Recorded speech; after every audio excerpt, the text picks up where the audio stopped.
welcome to another episode of the Mining Conversation with MsTedy. This is the Mining Indaba edition, and today we are joined by Karabo Segogela. Yes. And by profession, he's how do you say that? I'm a metallurgical engineer. Yes, and then she's just going to take us through what a metallurgical engineer does. Yes. And so enjoy the conversation. And before we start, I would like to thank actually Mina, which is my sponsor, and also thank my team that is currently supporting me from Johannesburg. That's this trainee Sitache, Kamu, Malangabi, and Tsepo Munyaman, as well as Mkele Khatebe. So thank you so much for joining me. Yes.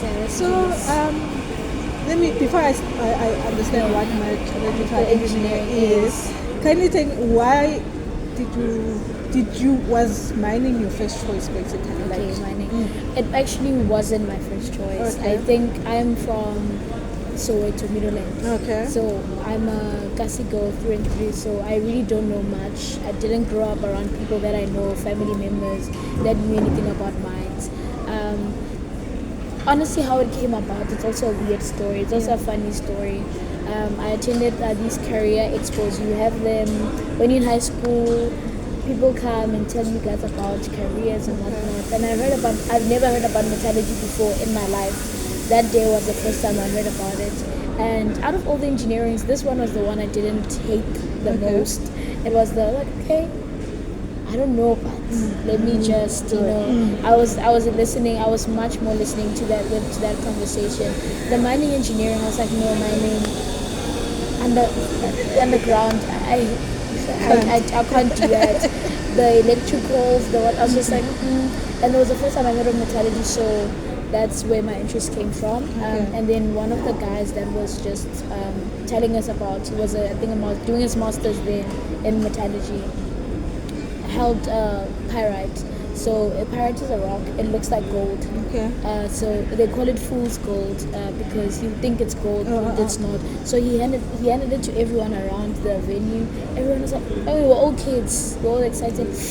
I'm holding gold. It's shiny." And then he says, "That's not gold. It's fool's gold." And then I think that's the first time I was like, actually, what's going on here? But obviously when you're at that age, you don't really comprehend things as much as you would when you get older. And I did my application to universities. I obviously applied for other things, but it was always one that it seemed interesting to me at that point. And once you're in grade 11, you only have in grade 11, that's when you apply. So you only have a short limited time to just apply, and I just applied for it with other things, and then it found me, and now I'm here. Wonderful. That's a beautiful story. So take us to what metallurgy is. What metallurgy is, your responsibility. Yes, okay. So a metallurgical engineering. So the first word in metallurgical engineering is metal. Yeah. So that should give you an understanding of we're just dealing with metals everywhere. Metals, everything is a metal. Your gold, and let me name the ones gold. Should I look at you or look at the camera? Okay, metal. I can just look at metals. So your golds,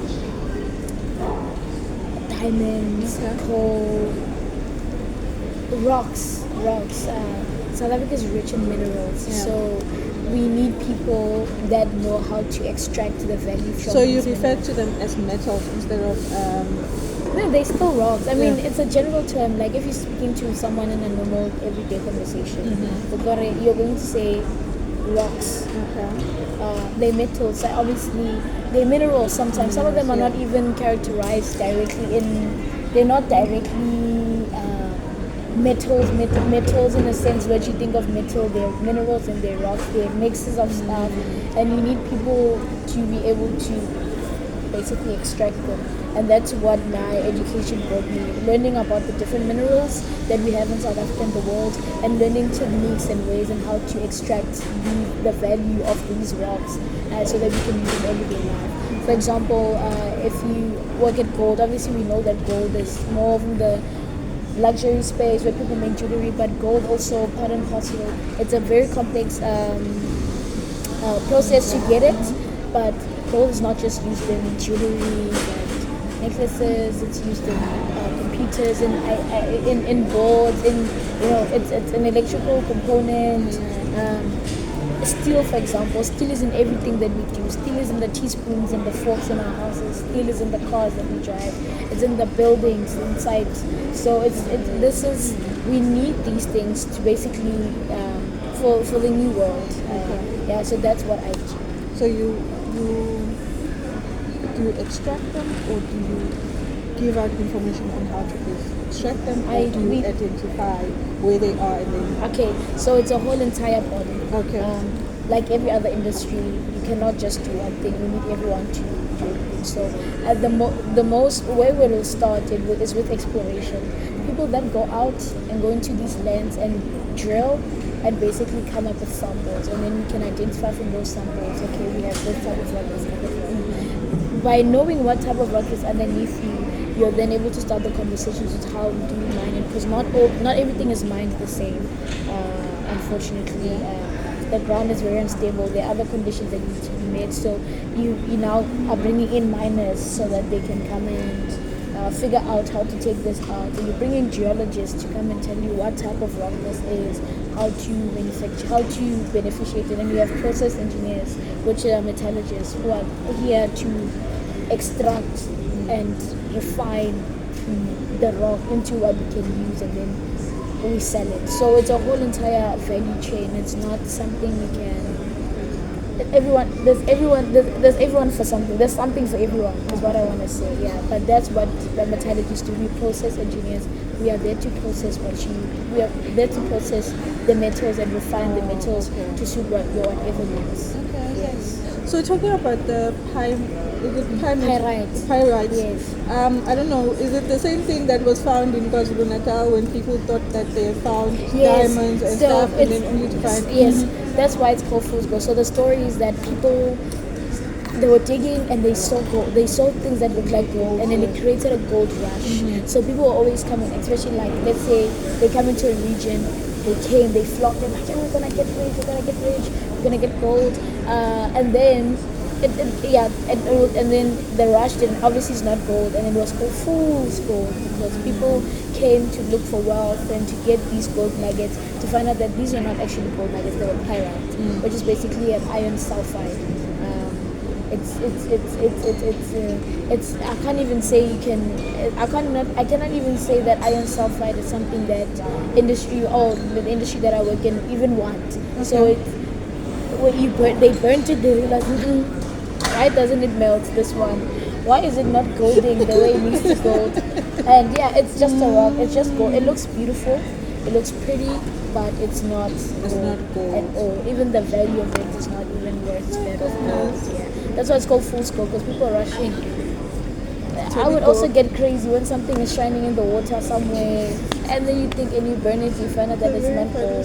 Yes. So what would you say that you love about your job or the work that you do? What I enjoy the most is thinking. I think exercising your brain every day helps. I think with the new age and this new social media life and influencer lifestyles, we're just living for the mundane, getting the next picture for your post, sometimes people go days without thinking, without applying we just proper analytical skills. What I enjoy is that every day I get to just think differently. Just to think, man, because you're there to think, and you are there to think for people as well. Yeah. So you're always exercising your brain is what's next, what can I improve, what should you do. So it gives, at the end of the day, it gives you a sense of, yeah, you did something. Yeah. You exercise your brain, which is very healthy as well. You're able to do problem solving, and it's not always the easiest job, but it's a rewarding job, I would always say. Sometimes you leave days not having an answer, and then sometimes you leave done more than you could possibly do in a day. So what I enjoy about it is the thinking of it, that I'm not just sitting down and I'm not being a robot and just, okay, I have to wake up, work, and come back, work is okay. What is the problem? How do you fix the problems? Who do I talk to? Your brain is always going to mode, so that it's a good thing to do. You always want to exercise your brain. You must exercise your logic. I think that's what I enjoy the most about it. So just transitioning from you being a student and then going into the workplace, was it easy for you to find employment, or did you have to go through a mentorship, internship, how did you transition from being a student to work a young graduate? I was fortunate enough to get a bursary. Okay. Yes, so I think getting a bursary just like legit removed all the stresses that I needed to that I would have had. All I knew is I needed to from matric from high school, you knew that you need to get a bursary because you're not coming from a well-off background. So that was the goal. That NSFAS or personally anything is supposed to help me. And when I got it, now the fight starts so that you can keep the bursaries that you have. And after I was done with my degree, after I presented my result, they said, okay, we have a graduate program where you come and work for us for a couple of years to basically grow you in this field. Because it will be great to be a metallurgist that does everything, but because it's such there's so many metals, you cannot do all of them. So I was fortunate enough to join the coal industry. A lot of my classmates have gone to gold, have gone to oils, have gone to banks. Even they touch every part. Some of them work in water, Department of Water and Sanitation as process engineers, because you can do it.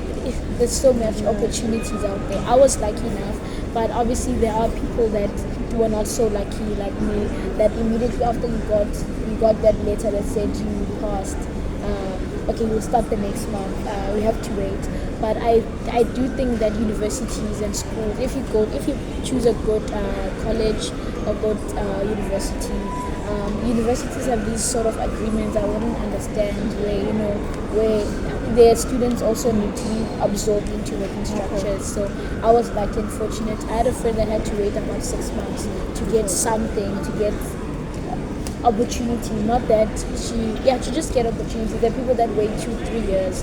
I was a part of the lucky ones, and that's how I got into it. I didn't have to stress that much about employment. And would you say that the education that you got with your degree and everything, it did help you be ready for, in terms of training, was it? Yes. Good training? Yes. Yes. If I had gone to steel making, it would have been something that I would have studied before. If I went into manufacturing zincs, and I would have understood. So I almost said high school, university, college, these tertiary institutions are they're there to give you this is the world, this is the work that you do. And throughout that 3 years or 4 years of your learning experience, you're just learning how to apply something that is very theoretical that you cannot see. The best learning you ever do is in industry, is when you're at the job. Because you can read so much, you can be knowledgeable on so many subjects, but the most learning that you will do is actually when you start doing practicals. Because now it becomes this is why. But when you're reading something in a paper or on a book, you're just taking it for what it is, because this is the information that's telling you, and you must learn it, but you don't know why until you start seeing it face to face. You're like, okay, why? Reading about making tea is not the same as making tea. Tea put water, okay, baba. Now you're making tea. Okay, there's a reason why I must pour my water. Now you can use reasoning behind it because you're seeing it. It's very tangible. So yeah. So the in-house training, or let me put it that, did help you. Did help me a lot, and it helps a lot because now you're there. You must think. You must work. You must grow. Getting the necessary. You must grow. I think people must want to grow. People must want to learn.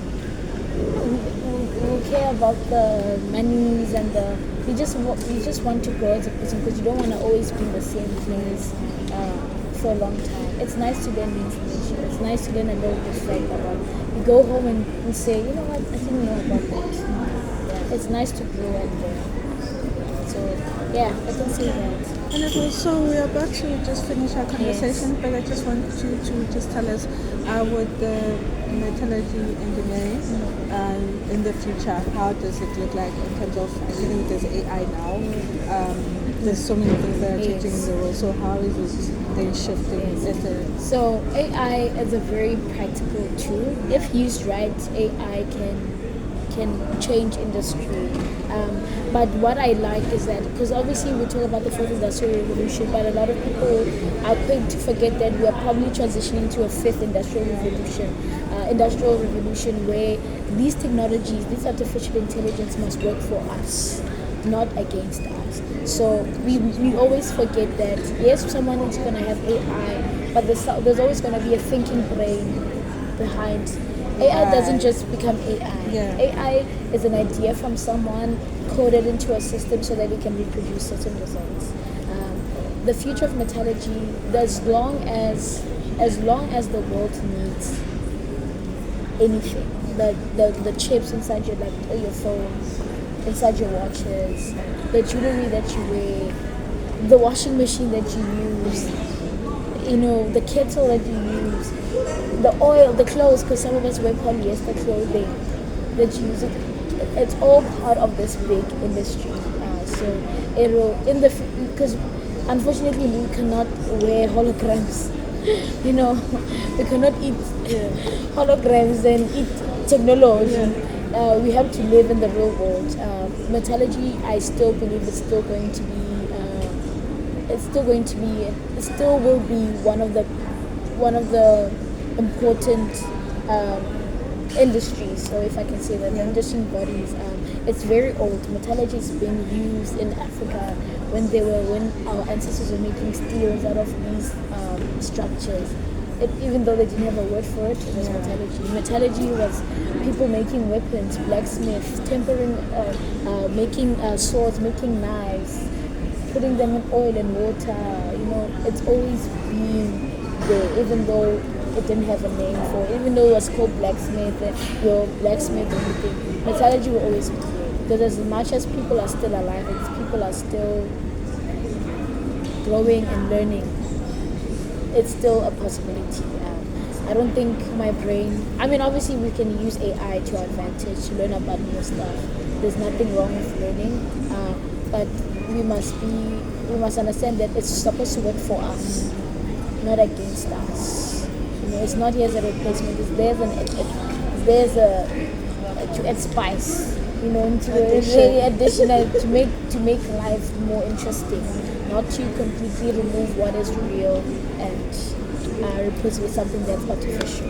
It's supposed to work for us. Yeah. So, to anyone watching and then they want to get into metallurgy, what would your advice be to them? The high school. So if you are from high school, I think that's when you start thinking about stuff. I suggest before anything, do whatever you want to do, really, because you don't want to be bored or you don't want to be resentful of what you want to do. The world is open now, guys, to do whatever you want to do. If you want to sing. If you want to be an artist, you want to be an actor, learn the craft, grow in it. But for metallurgy specifically, from high school perspective, if you do your science courses, I know exceptional people that did your other streams, but they got great marks and then they were able to go into engineering fields. University, colleges, TVET, anywhere. Really learn anywhere. And then obviously become a qualified metallurgist. It's basically an NQF level 8 that you must have to be, especially if you've been following the route, then you are now a qualified metallurgist. That's about it. And then the world then is your oyster, because you learn everything, and if you're lucky enough, you can even not even do metallurgy, but the fact your training is still metallurgy, and you use that training in other industries, and then you grow. You go to gold, you go to solar energies, you go to new energy, greener energies with the knowledge that you have, your thinking patterns that you have. Yeah, but from high school, do science stream courses. If you don't want to do science stream courses, make sure that you excel, because some of the courses they select a few people every year. So you want to be that person that is selected. But even if you don't get it the first time, do something else that might be like metallurgy, like chemical engineering, so that or geology if you're interested, or mineralogy, so that you can find yourself in this industry if that is definitely what you want. Yes. Don't limit yourself. There's no straight path sometimes to doing something. You can go everywhere and still end up at the point that you want. And even after that, you can go different ways to get to another point. It's a forever journey. You'll never stop. Karabo, thank you so much for joining me. Thank you for having me. That was a lovely conversation, Yes. taking us through metallurgy, Yes. what it is. At least now we have We an know, idea metallurgy, yes, what yes. metallurgy Yes. is. Just take the word metal and run with it. Wonderful. Yes. Thank you so much. Thank you so much. Goodbye. Till next time. Till next time. Wonderful. Thank you. Bye. Bye, guys.